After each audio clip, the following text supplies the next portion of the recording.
Matt, Hugo, and Craig. So I know I was Craig. Were you both Matt and Hugo? Yes. Okay. Matt and Hugo seem to be embroiled in an intense discussion.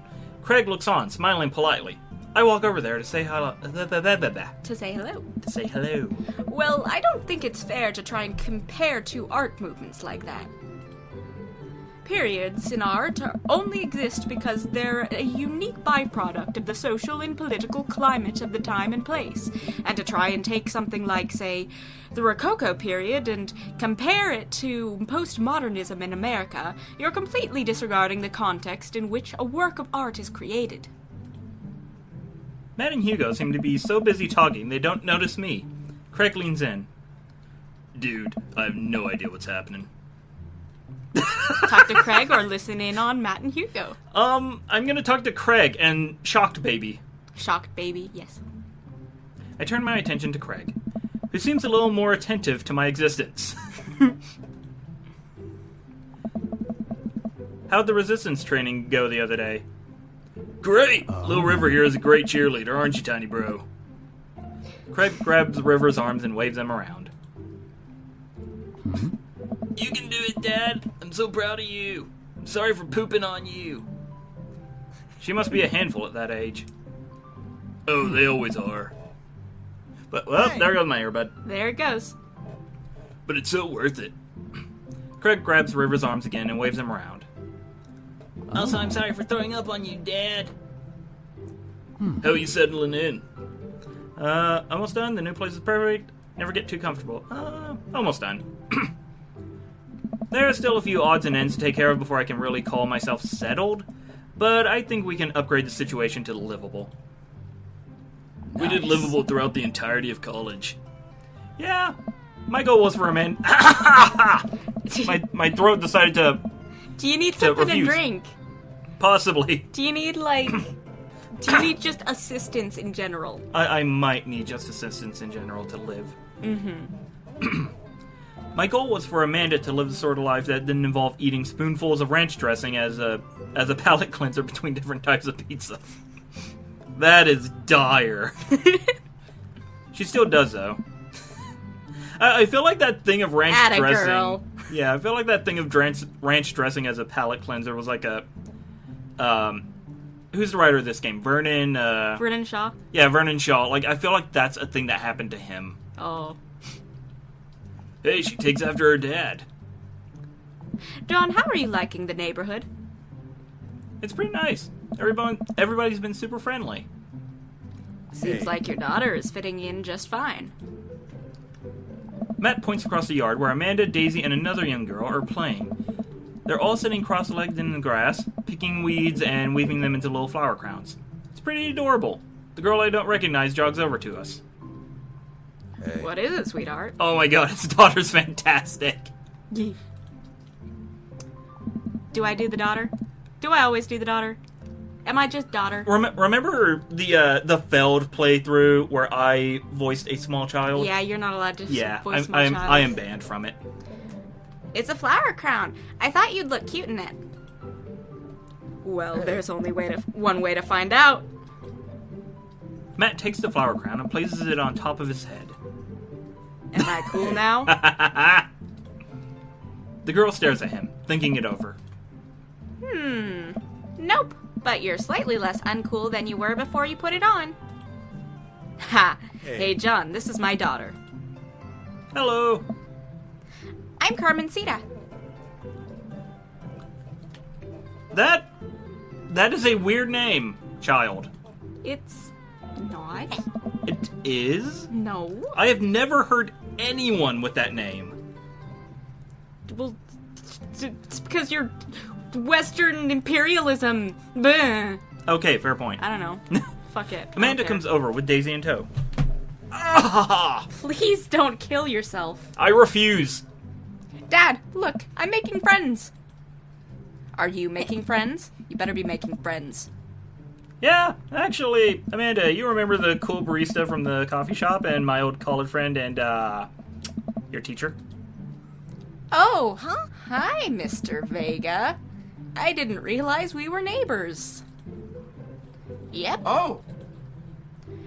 You still gonna get me that overdue term paper? Great seeing you. I was about to say this. Amanda finger guns her way out of the conversation like a champ. I love her. She learned the finger guns move from me. I'm very proud. She's definitely a charmer. Speaking of which, where did my son go? Hugo looks around the party. He must finally spot him because his eyes go wide. Whoa.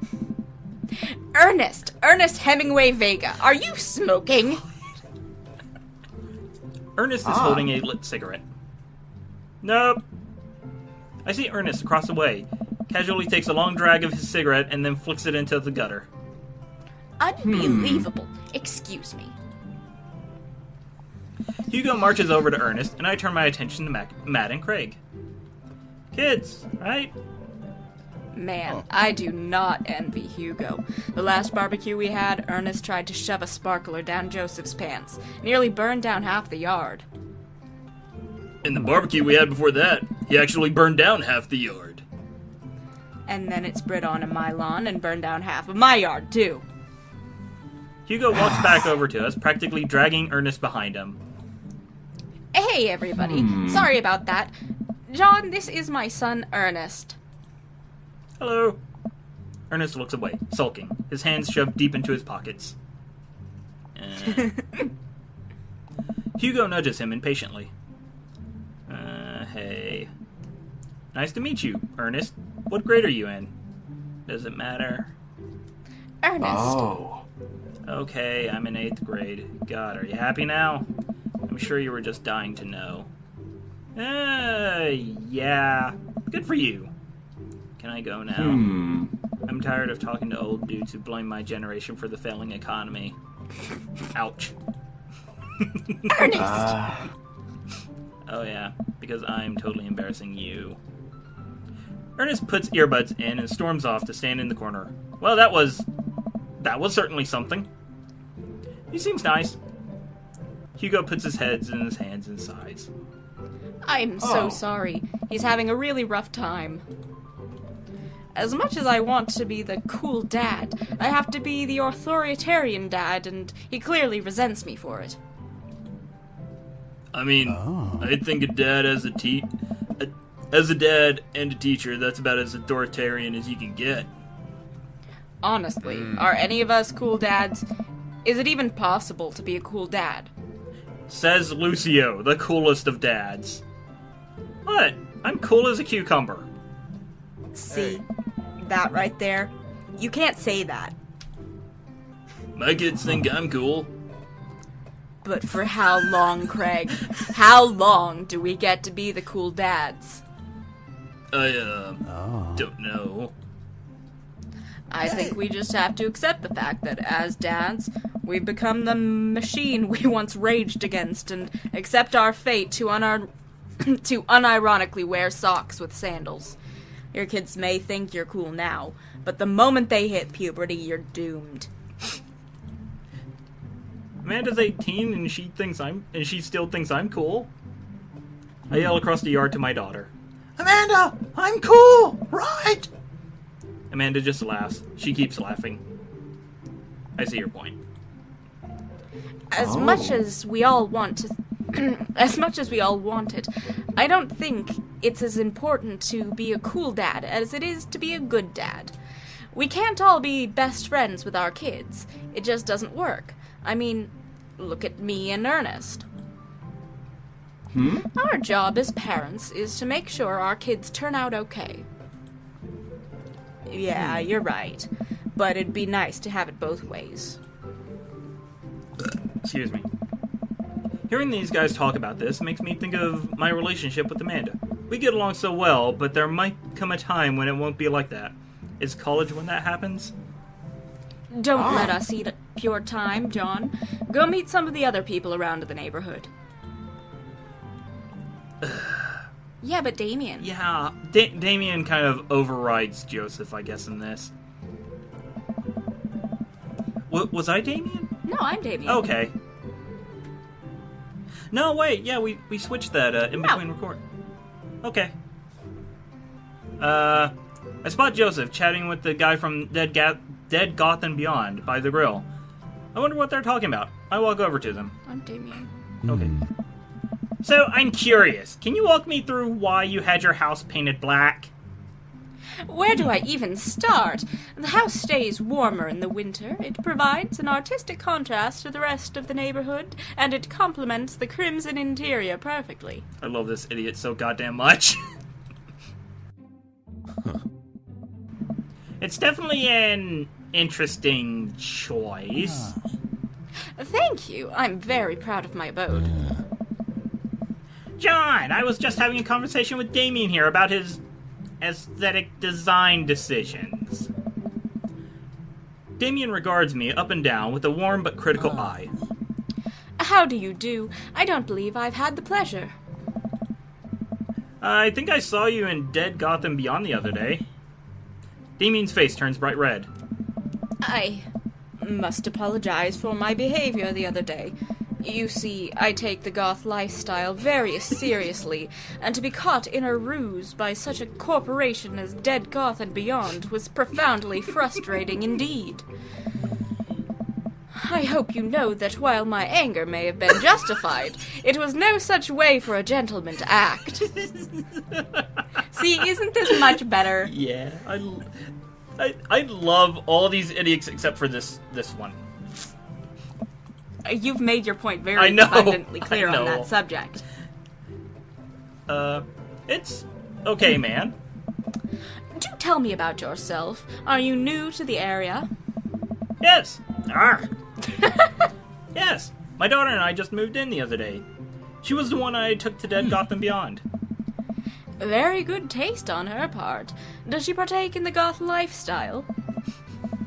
I think for a second. I look over to Amanda, who's hanging out with some of the older kids in the Oh neighborhood. my! Hey Amanda, would you consider yourself a goth? Amanda yells back. I wouldn't necessarily try to fall under any one specific label, but I guess if I had to choose, I would more describe myself as twee hipster with some normcore leanings. Bats are cool, though. A pity. Are you enjoying the party so far? Oh, definitely. Thanks so much for putting this on. It's nice to be in a cul-de-sac where everyone is so friendly and welcoming. Amanda walks up to the conversation. I also like The Lost Boys a lot. Really good movie. Does that count as goth? That it would, my dear. I don't believe we've had the pleasure of meeting Damien Bloodmarch at your service. Damien finishes his sentence with a flourish and a bow, producing a single rose and offering it to Amanda. Amanda blushes and returns the gesture with a curtsy. My, do you... Oh my god. My, do you know how to treat a lady? Huh? Okay, we have to do this at the same time. Okay. Hello, Amanda. Seemingly out of nowhere, Joseph's twin kids appear. Are they speaking in unison? Hey.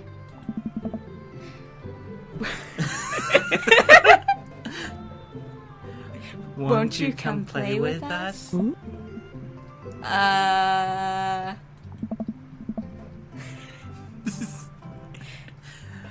Come play with us.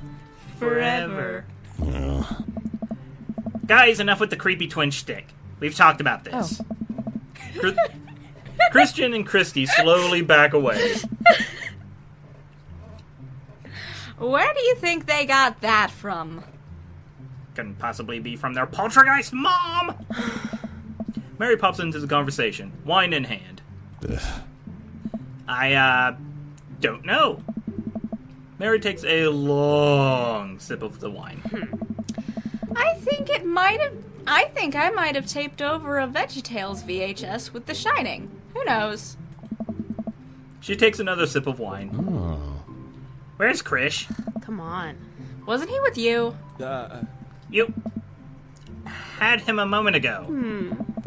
He's probably stuffing dirt in his mouth. He'll be alright. Toddlers are pretty resilient. Mary tips her glass to me. Ain't my first time to do the rodeo. It's my fourth. Ugh. I have squeezed 4 little. Sweetheart, would you do me a favor and please find Krish? That would be great. I'm sure he's fine. Mary? Okay, geez. Mary finishes her wine and wanders off. Oh. Dad, can we go now? That's just Ernest again. Oh god, it is! Ah, Lucian, have I introduced you to John yet? Hey, it's that punk from Amanda's school! I remember you. Whatever. That's no way for a young man to speak to his elders. Be polite. He has a friggin' 666 tattoo on his wrist. Of course he does. Fucking... idiots, everyone! I love them. Lucian bows. Whatever, sir. Lucian bows again. Mr. Christensen. Christensen, may I have a veggie burger, sir? Coming right up, bud. Are you a vegetarian? Yep. Make that 2 veggie burgers. Did you know that some people in the Victorian area... Fuck. Area? I fucked up. I'm sorry. Did you know that some people in the Victorian era were vegetarians? They described carnivores... Fuck! Now I am you! Ha ha! That's what you get for narrating my bit. They described carnivorous type people as bloodlappers. Dad. Oh, yeah. That's really interesting, Damien. Joseph turns to the grill. Just a hint of a tattoo pinks out from underneath his sleeve. I can't believe I didn't notice it before. Looks like the bottom of an anchor. Whoa, is that a tattoo? Whoa. Yep, I wasn't always a youth pastor, you know? I was with the Navy SEALs. I killed people. That's so cool. Want to see mine? What? What? Lucian pulls back some rubber bracelets, revealing a lopsided 666 in black ink. My buddy gave me a stick and A stick and poke. a stick and poke tattoo last week. I think it's healing up pretty good. Lucian! We'll talk about this later. Ah. That's pretty cool. What's the significance of the tattoo? I don't know. I just thought it looked sick. Well, in my opinion, the only reason you need to get a tattoo is because you want one. Careful, though, that number carries weight. Man, Joseph is way cooler youth pastor than I thought. I just figured youth pastors popped out of the womb with a Bible. Wonder what he did before preaching. And without further ado, let's work some magic. Joseph closes his eyes, takes a deep breath, and goes to work. With the greatest of ease, he sets patties on the grill, flourishing as he flips the spatula in the air. It's easily some of the best grill work I've ever seen. Oh. You guys think this is my first time in front of a grill? He's working faster now, effortlessly, tossing cheese onto patties and perfectly grilling onions on the side. One after another, the dads take notice and crowd around Joseph to admire his masterful technique. What the fuck was I that? burped. Calm myself. Nye.